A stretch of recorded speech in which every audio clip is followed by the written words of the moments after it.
New Thought Media Network. We are a global broadcast network of positive music, media, and entertainment, inspiring humanity's evolution along the journey of enlightenment and creating a world of love, peace, empowerment, and prosperity for all. New Thought Media Network. Positively inspiring. New Thought Media Network is proud to present New Thought's Roots and Branches with Reverend Dr. Ruth Miller. Join us every Tuesday at 4 p.m. Mountain Time. Tune in live or watch anytime on our YouTube channel. Discover the rich history of New Thought and its impact on modern spirituality. Join Reverend Dr. Ruth Miller as she shares insights, stories, and teachings that inspire and uplift.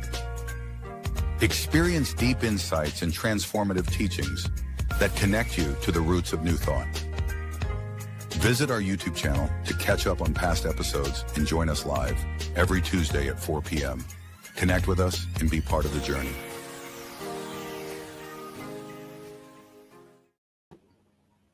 Hello there, I am Ruth Miller, and this is New Thoughts, Roots, and Branches. And today, we're going to be talking about a branch that most people don't know very much about, and that's called divine science. Last week, we talked about Melinda Kramer, the one who created divine science. And this week, we're going to talk about the Brooks sisters, the women who built divine science into a worldwide presence and helped to keep it going for decades until other people took it over. So if we look at our chart on the next slide, we can see that down there in the corner of that little blue square, we're well into the evolution of the New Thought ideas from the earliest ancient philosophers and teachers through the Christians, through the Enlightenment, into the New Thought movement. And if we look at the next chart with the photographs of the more present and modern people, I put a little pink circle there around Nona. The Brooks sisters are well into the middle of the modern period, which isn't exactly accurate because we're talking about the 1880s to the 1940s. Who are the Brooks sisters? In the next slide, we get to see a photograph of each of them. Althea is the eldest, and she was the one who kept the other two interested in metaphysical teachings while they were all being good Presbyterians in Pueblo, Colorado. Fannie Brooks is the one who actually was the spearhead for the development of the school and was the one who kept things going quite well for a number of years. But the one everyone knows is the Reverend Dr. Nona Brooks, and that's who a lot of what we're going to be saying today is about. If we go on to the next slide, we're reminded that the divine science seal is telling us that it is everywhere. And the society, the agency, was created in 1888. It had been founded as an idea by Melinda Kramer in 1885, but was built by Nona and her sisters, who then went on to ordain both Emmett Fox and Ernest Holmes. So what was their life like? If we look at the next slide, we'll find out that they were born in Louisville, Kentucky. Althea was the eldest by several years, and Nona was the youngest by several years, born in 1861. Their father did quite well in the early years because he was a salt miner and he provided salt to the Yankees, and I'm guessing just a few of those folks south of the Mason-Dixon since they were in Kentucky. After the war, they moved up into West Virginia, and in Charleston, Nona graduated from what is called the Charleston Female Academy, which would have been for girls up to 15, 16 years old to, make sure they have their reading, writing, arithmetic, some language, biblical language, and the skills that a young lady would need because, well, their father was pretty well off at that point. After about 10 years in West Virginia, the family moved to Pueblo, Colorado, and Dad shifted from the salt mining world to the metals world. much of the silver and iron and lead that was coming out of the mountains were going through Pueblo, Colorado. And in fact, by the middle of the 19th century, Pueblo was called the Pittsburgh of the West because of how much production of that type was going on. While they were there in the 1880s, they met Charles Myrtle Fillmore and their kids.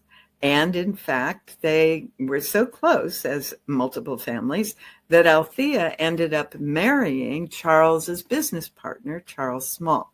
So Althea becomes Althea Brooks Small. She had kids by the time that Nona was 19. So that gives you a sense of the difference in their age. They were very much involved in exploring possibilities together, but they were very active, as I said, in the Presbyterian Church. In 1890, the Fillmores had left the area, as you may recall, and their father died. Now, Nona was still a teenager at this point, and it was a difficult time because she had begun to be quite ill. She was having some problem with the throat that she called later an infection, but some reports say was probably cancer. So if we look at the next slide, we find that there was a diagnosis of some incurable disease. She'd been through all kinds of treatments. How many times do we hear this story in association with the founding of New Thought? Huh? And the doctors gave up on her. But in 1887, one of the neighbors, a woman who's actually quite well known in the history of Pueblo, Colorado, a woman named Kate Bingham, had received a similar diagnosis for a woman's problem.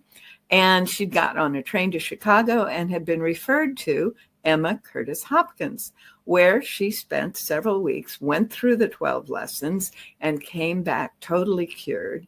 And part of what she was told and took up, the word was, if you want to maintain this, you need to teach it. So Kate contacted all the women that she knew in the town of Pueblo, especially those poor Brooks sisters, and made sure that they were invited to her first teaching of the first class in Pueblo. Althea was delighted. Here was an opportunity for the girls to actually get teachings from Emma Curtis Hopkins, whom she had learned through Charles Small from the Fillmores, was very important stuff. So she made it a point to make sure that Fannie and Nona showed up for those lessons. Althea had children and she wasn't able to take that time at that point in her life. So Kate Bingham returns, she starts teaching Emma, and it's an amazing, amazing experience. In the next page, in the next slide, we get to see that the way that Kate was teaching it was exactly the way those early class lessons that Emma Hopkins had printed were put out there. And that third lesson is affirmations. The first is the foundation. What is the nature of the divine? What is our relationship with the divine? And all power is all good. Good is omniscient, omnipresent, and omnipotent, right? And in the second lesson that these girls learned, it was how to begin to negate the power of anything else, right? So one of the things Emma teaches and that Kate taught very clearly was fill your mind with these ideas. Fill your mind over and over and over again, right? Let there be no other thought in your mind. So I imagine the girls as they're feeding the chickens, making the beds, cooking meals, whatever it is they're doing, working in the garden, walking to and fro, watching them and listening to them, saying these words over and over again. My good is my health. My health is God. God is omnipotent, omnipresent, omniscient. My good is my strength. Just saying those things over and over again. And then when they get into lesson 2, saying there is no power of evil. Sin has no power. There is no reality to matter except as spirit, and so on. Adding that into my good is my God over and over and over again for the week. Well, they come into the third lesson. The way the third lesson is structured, it's taking those initial concepts from lesson 1 and making specific affirmations about them. And on the third lesson, something amazing happened for Nona. Now, this wasn't the first time she'd experienced something like this. There was a point when they were moving from Kentucky to West Virginia where Nona was feeling unhappy about leaving the space in Kentucky because it was a beautiful, beautiful space. And she was in the yard. She was 10 years old. And she was thinking how sad it would be to leave it, but how much she loved it. And as she was sitting in how much she loved it, she felt the whole yard, everything around her, become filled with light. And she felt loved and cared for. And she doesn't know how long that lasted. But that experience when she was 10 was something that led to the experience now when she's 18 or 19, sitting in this third lesson in this classroom with Mrs. Bingham and these other students, these other women from the town. She's hearing Mrs. Bingham say, and now the affirmations. And one of the early affirmations, I think it's the third one that Emma produces, is, I live and move and have my being in God, the omnipotent good. And as Mrs. Bingham read that affirmation, the room turned into light. Nona experienced that same light in the room that she had experienced as a child in the garden. However, this time there was a voice.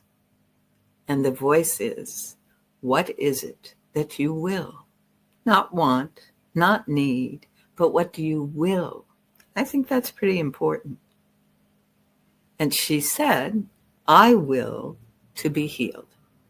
Now, we need to understand that a problem in her throat was keeping her from being able to swallow. So she was slowly starving to death. There wasn't much of Nona at that point in her life. I will to be healed. And she felt the light flooding her, the love flooding her. She felt it was done. And then the room returned to normal, and it was the end of class. And she comes up to her sister, Fannie, and she says, I'm healed, I'm healed. And Fannie says, good girl. And they get in the wagon, but really, I'm healed. And Fannie says, keep doing those affirmations. It wasn't until they were sitting at table that night and Nona ate a full meal with no problems at all that Fannie realized what was going on. Nona had found that place of being where that power is who we are. So in the next few years, things shifted and changed. Fannie and Nona stayed in their father's home after their father died in 1890, but they were pretty poor.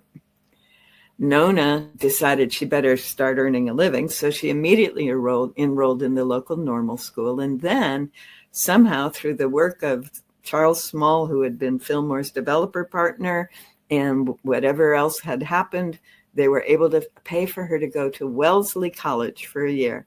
And she got the degree and came back as a teacher.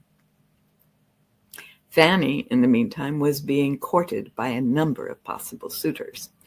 Althea was at home raising the children and studying and encouraging all the esoteric metaphysical reading and experiences they could. I'm guessing she probably hung out with Kate Bingham a little bit. So Nona came back from her college year and became a teacher. But in the middle of all of that, I got my slides out of order here. I'm apologetic here.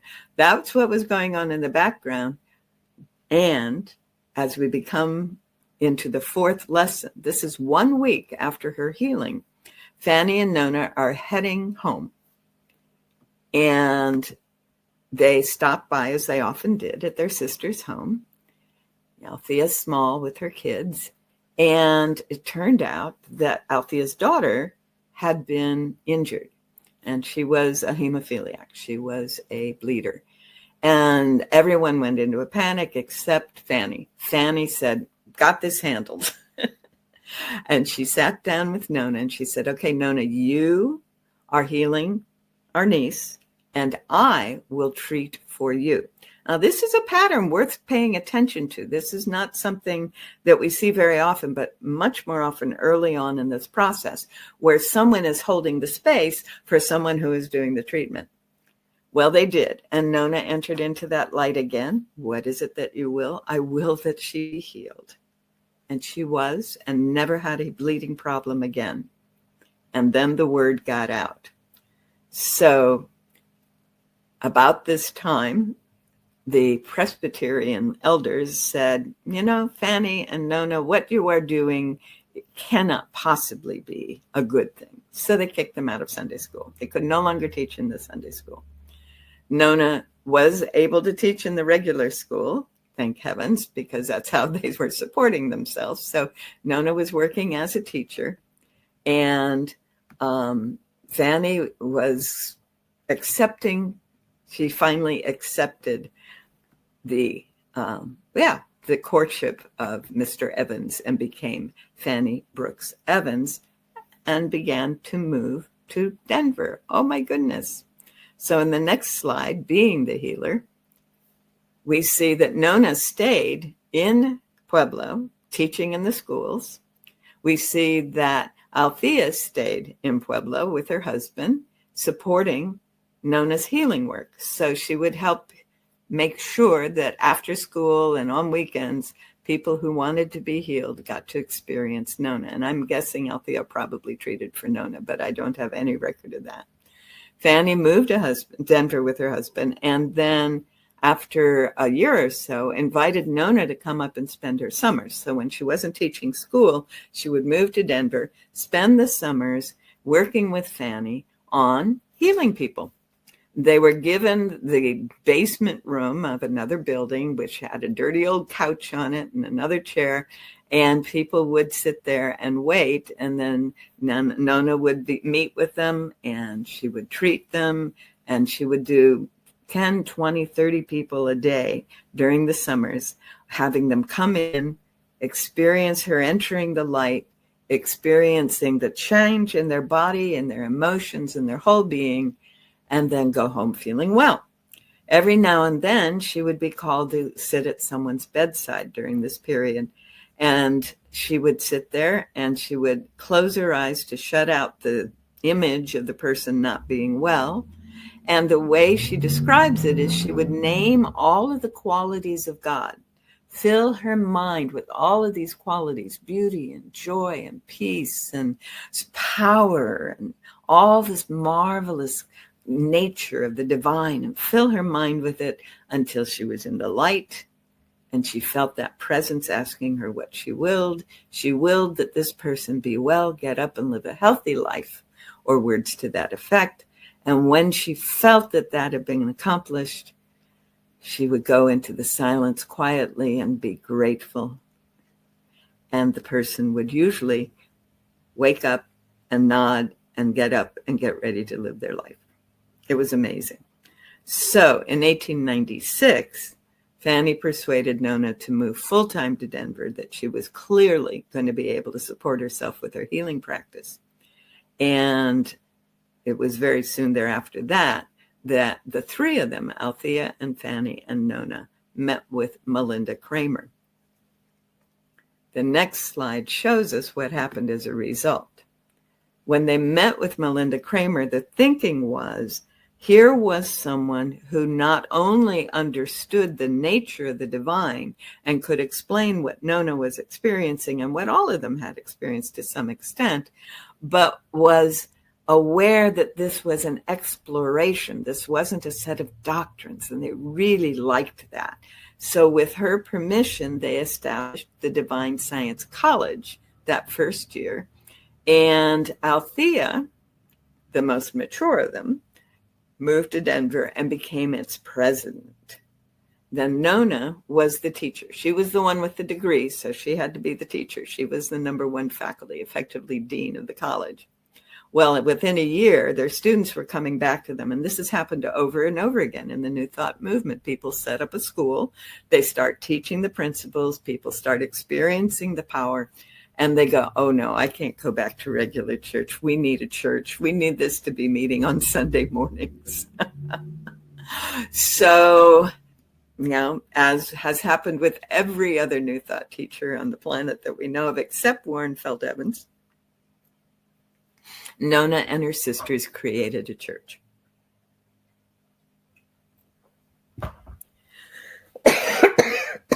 Excuse me.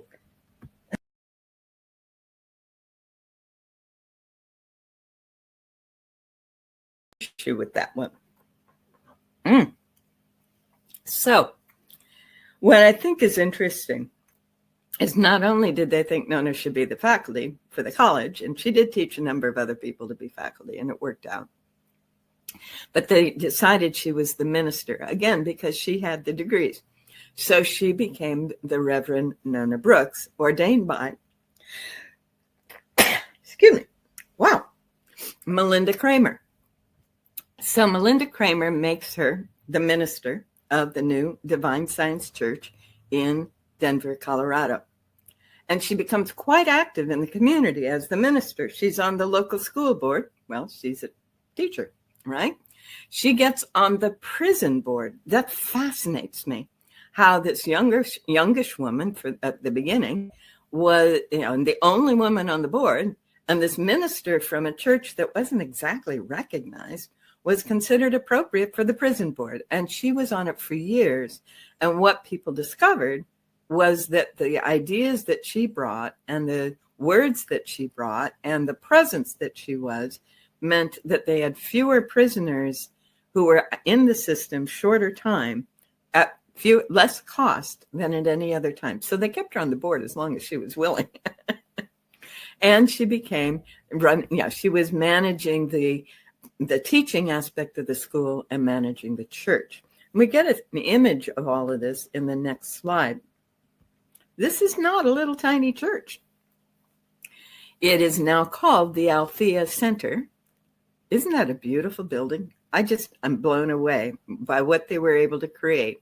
These three sisters knowing truth and sharing truth, not ever asking for money, but knowing they were fully supplied. We'll talk about that in a little bit. And there is our Miss Brooks as Reverend Dr. Brooks, because later she was given that Doctor of Divinity degree. And she was the primary speaker on Sundays.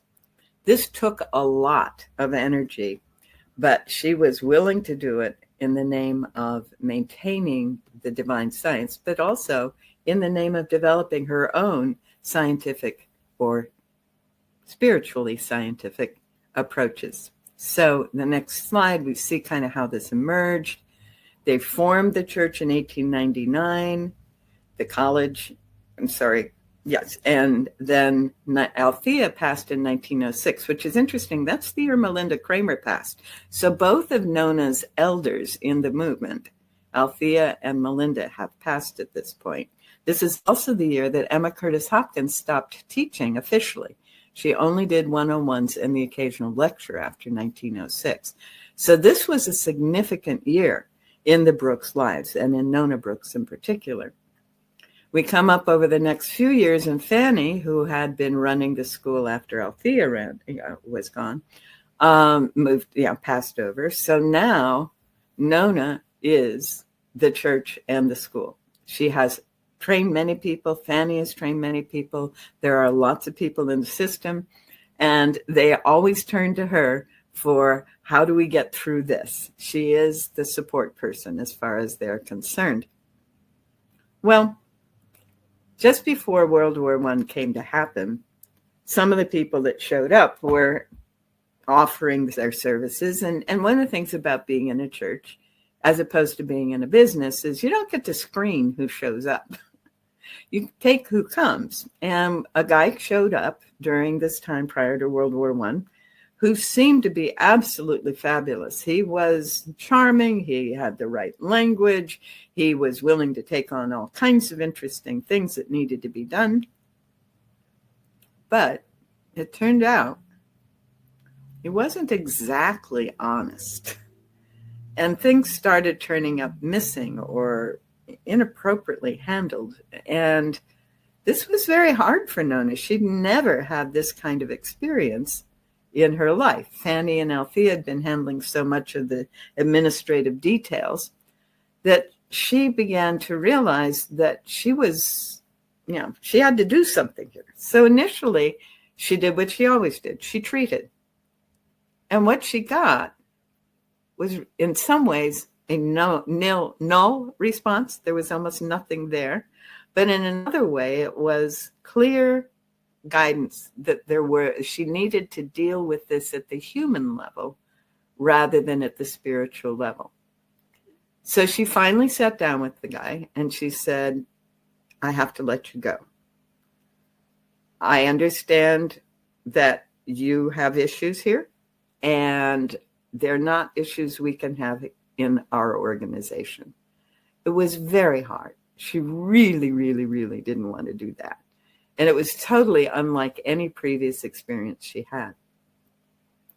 Well, a couple of years later, rumor came back that this fellow had gone into the military, had volunteered into the military, and had been given a position in the supply corps. Oh boy, now she really had to wrestle with things, because this was a perfect opportunity for someone with the kinds of things he'd shown up doing in the church to do even worse. And finally, after much consideration, and again, going in and being clearly left to do this in human ways, she wrote a letter to the commandant of the group that this man was in and said, I just need for you to know that this is what happened when he worked with us. That's all she did. And she got a very, very profuse thank you letter from the military for saving them quite a few difficulties, shall we say. All right. That was very hard. That period immediately prior to World War I and during World War I were difficult years for her. But she continued to use her standard approach. So in the next slide, what we see is from the time of that moment in the classroom, in the third lesson with Kate Bingham, Nona would take every situation that was presented to her and do a treatment. Every individual that came her way, in the church, they'd come and say, we're running short of supplies, or they're running short of money, or we need a volunteer to show up for this. Or as I said, in the prison board or the other boards that she was on, she would simply go in, she would do the treatment for that thing. Finally, after years, it occurred to her, if I can bring forth the supply for the moment, I can bring forth the eternal supply. I can bring forth, I can allow the divinity to work through me to bring this into being. So finally, she just treated for the well-being of the church. She just treated for the well-being of the school with much more detail than I've just said it. Boy, that took some of the pressure off. Not so many demands, not so many needs coming at her all the time. So that freed up some energy. And in the next slide, we see what she did over the next 20 years.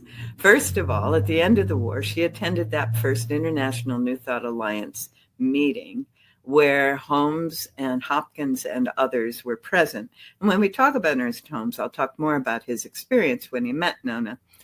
And this was the meeting where Emma Curtis Hopkins was the official president and where the book High Mysticism was made available. So finally, Nona gets to meet the teacher of her teachers, and the two of them related very well, although there was never any further interaction that we have a record of.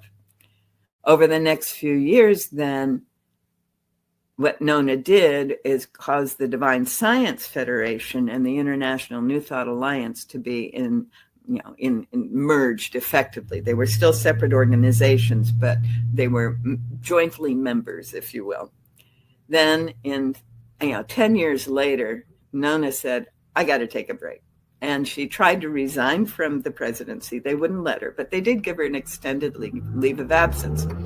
We know that she moved to Australia during that time, but she was also granted the grand tour of Europe during that time. And that's beautiful. Her experiences really opened her up to new possibilities.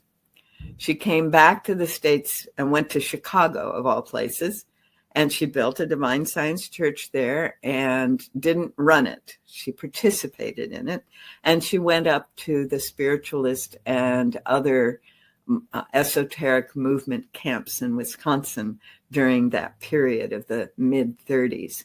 And finally, in 38, the temporary position of others trying to cover for her was not working, and she succumbed, and she returned to take over the church in 1938. So busy from 1861 to 1938, from 87 when she first runs into Kate Bingham to 1937. That's a 50-year career, right? And then in 38, she comes back and does more. Amazing to me. As we look at what it was that was supporting her, though, we begin to understand that it was the teachings that helped her. So one of the books that she wrote, and I'll show you some more in a moment, is called In the Light of Healing. And in the Light of Healing, one of the chapters is Life, Light, and Power. The natural scientists tell us that when the amoeba moves from the shadow into the sunlight, it is because it craves the sunlight. First the desire, then the endeavor, and then the accomplishment. And again, they say that the water creatures did not first acquire lungs and then live on the land, but they tried to live on the land, and after repeated trials developed lungs and accomplished their great aspiration. So this is an example of how she was consistently and constantly bringing the ideas of science into her teachings. So if we look at this slide, the teachings, religion and science are one. For a person like myself who grew up planning to be a scientist, was a future scientist of America in high school, getting grants and so on all the way through, but had always felt this deep spiritual hunger and connection. Finding someone who understood that was wonderful. So this is the teachings of the divine science. So closely linked are the spiritual and the metaphysical. So united are religion and science, that those who are drawn by the appeal of science eventually find themselves religious in the truest sense. And those of you who are familiar with the history of this may recall that Francis Bacon and then later the physicist Richard Feynman have both said, you give someone a taste of the sciences and they will give up all thoughts of God, but have them drain the cup to the full and they know that God is. And even Carl Jung, when he was asked in the late 50s on a Life magazine interview that you can get on YouTube if you want to listen to it, the interviewer says, and so do you believe in God still? Because of course they all did when he was growing up. And he looks at him, takes a deep breath, and he says, no, I know. This is not a blind belief. When we do this work, we come into that place, right? In the truest sense. And then she says, they say, all of divine science says, based on what Nona taught, those who think they want only the religious develop into scientific thinkers. Now, this is exemplified in the work of Emma Curtis Hopkins, to some extent Emily Cady, to some extent Charles Fillmore, all these people that we've been looking at, and Melinda Kramer. We develop the logical reasoning to support our understanding. And as we follow the logic of it, then our emotional and intellectual being come into alignment. And that's what happens when we follow what was known in this world as divine science. We look at some of their writings. We see in the next slide a couple of examples. We see in the next slide that Nona's books are available all in one volume if you want to get that. That's the Nona Brooks collection. And most of them are sermons that have been collected, much as most of the Charles Fillmore books are sermons that have been collected. This little journal over on the side, the pale thing there, was their monthly journal that went out for years and then has been replaced by a journal called Harmony, put out by the Divine Science Federation. And all of the movements, started with journals. They had their journal out within a year of establishing the school and the church. And this journal is always some combination of someone in the movement saying, these are our teachings, someone saying, this was my experience as I began to do this work, someone saying, this is what the work is, and then people listing their availability as teachers or as healers, or having books that are published, or they're going to be speaking somewhere. So that's what those journals were, and all of the different movements have them and had them from the beginning. The other book, the yellow and green book, is Fannie's version of divine science. We all know about Nona. Not all of us know that Fannie Brooks Small was pretty powerful in her own right. And she did some marvelous readings and writings. So you might want to take a look at those. My understanding is most of her writing came out of the journal. She was writing for the journal, and then those got turned into books. In the next slide, we'll get to see some more of these books. These are the one I was reading from, the Nona Brooks, In the Light of Healing. The other one is obviously a much more recent edition of one of her books called Mysteries. Again, these are her sermons compiled into books. Oh my goodness. So one of the things you might want to know is that the primary biography for Nona Brooks is Powerful is the Light. And this is the biography that was given to me when I was first trying to understand who this woman was and what they were doing. And in Powerful is the Light, we hear a lot of these stories. And then we also get a lot of details. For example, there's this wonderful story about on a streetcar. This is in Powerful is the Light. I've been healed. And where Nona is talking about her experience going home. They had been told to repeat phrases concerning health and healing, so Althea merely nodded at her sister brightly and said, yes, of course, and then added, we'll just about make it in time for our streetcar. But sister, Nona repeated, I've been healed. Yes, yes, of course, agreed Althea. Come, let's hurry. I mean, that's the kind of thing that was going on at that moment in their experience. Later in the book, we get all the world will be healed. And Althea treated her without result. Okay, so let me get where we are in all of this. Everybody in the world was going to be healed. That was the picture that possessed Nona those first few months after her own healing. People would treat, and one patient after another would arise and go forth healed. There would be no illness in all the world. God had not made illness, nor did he hold it in place. The fact was that it had no place, and in the course of a few years, 10 at most, illness would be gone from the face of the earth. Oh, the young. Nor did it occur to her that she herself, healed of her throat trouble, was not at the same time healed of every other possible illness.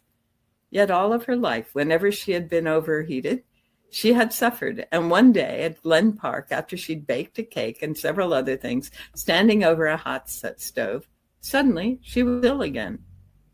Althea treated her without result. Then Fannie treated, repeatedly, without result. Now, Nona, it's your fault, they told her. You don't try to accept.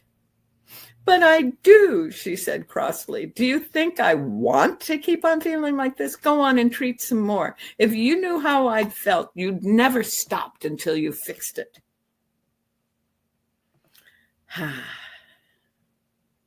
So their mother said little, but she looked with amazement and extreme disfavor on this talk of treatments, this making of statements about God and health. She didn't understand it. She never would. She never wanted to. She only hoped they would stop before everyone would start thinking her family was queer. So what we're seeing there is that initial stage in everybody's process where we think we've got it, but whoops, we don't. We don't quite have it. And often the reason we don't have it is because we were surrounded by, enfolded in, embedded in a different set of ideas and possibilities. So at one point, Ben James, the husband of Fannie, said, "If a customer complains, Ben never seems to think that the customer may have reason to complain." One of the guys pointed out, "The customer may not be always right, but there must be some right on his side." All right. For a few years, this issue that Ben had of never understanding that the customer was right, even when he didn't seem like it should be. For a few years, he went into fire insurance, but at last he returned to the business he knew best, not as a rival, but as a manufacturer's agent. And everybody thought that he was causing a problem. So what Nona learned how to do was to treat. So this is the level of detail we get in this book, Powerful is the Light. To Nona, living with these families, the years seemed to rush past. Each day was filled to the brim with demands on her time and attention, interviews, treatments, lectures, lessons, committee meetings, calls, 1,000 details. For years, her greatest problem continued to be money. There were constant needs for the church, constant needs for herself, always she treated, and always the needs were met. But no sooner was one need cared for than another had risen, until sometimes it seemed to her that the more she treated, the faster the new needs came. Bingo. It was becoming a question of finding enough time in all 24 hours of the day to treat and do her other work. Finally, now I have no idea how this set of words is documented, but this is, quote, "Surely the laborer is worthy of his hire," Nona thought. "I'm spending too much valuable time treating for such petty things. If I could only meet it at once and for all." And she determined secretly to do that. She set about it with a definite plan. Now, I told you she figured out that she could treat for the whole, not just for the individual things. She set about it with a definite plan. Each day she treated, as before, for whatever immediate needs there were. But also, no matter how many demands were made upon her, she took additional time to treat for permanent, all-time supply of everything. Once, standing at her window, looking out upon the treetop, she thought, "Why, life just doesn't say just so many leaves to the tree and so many leaves to this bush, or there won't be enough leaves to go around, right? Life abounds. It can have as much life as it has of life within itself. I am one with life. I too abound. I abound. I abound." She said in her treating mode, "I live in a universe that abounds. It shares itself with me, for I am a child of God, his direct expression." And so as she began to work with this, she began to develop all through her life. We see her developing her ideas, understanding more and more fully what it is that we are and can be experiencing. We passed one slide, and that is that she actually did pass on in 1943. In her sleep, she never had problems with food again, and she never had problems with that illness that she had overcome not briefly, but completely. She never had any of those other illnesses that I referred to when she had been cooking in the kitchen. Her gravestone is there in Denver, in the primary cemetery there, and she continues to teach many, many, many people through all the people that she taught. And there we have the Brooks sisters, the primary builders of divine science. Thank you so much for joining me today. I hope you learned something wonderful. Have a good time.